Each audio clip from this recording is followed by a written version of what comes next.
All right, so today we're using the Pythagorean theorem in order to solve for the length of the hypotenuse, or depending on how well you do it on this, potentially the lengths of the sides.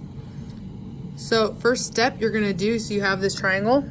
It's a right triangle, and it has a side length of 2 and a side length of 3. So you're going to create squares for each side. So step 2 is add the number of unit squares made by squaring each side. So we have the side is length for side 1 is 2. So you see you have a 2 by 2 square. And so 2 times 2, or 2 squared, equals 4.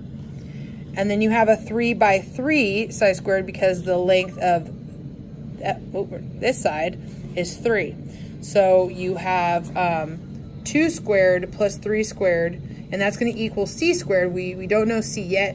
Well, we kind of know c, but we don't know c yet, but we know what c squared is, because if we have 2 squared, that equals 4, and 3 squared equals 9, and we add 9 plus 4 and we get 13. So now we know that c squared is equal to 13. So what do we do next?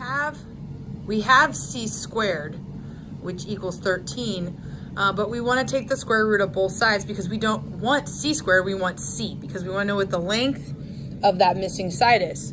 So if c squared equals the square root of if c squared equals 13, you can take the square root of each side, and so that would mean that c would equal the square root of 13. Now, how did we get 3.6?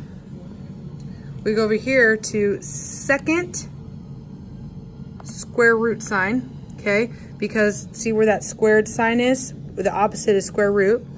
So second square root sign, and we're gonna put 13, and we're gonna press enter, and we get 3.6. Now, if you left it as square root of 13, that's not incorrect. So you could leave it like that.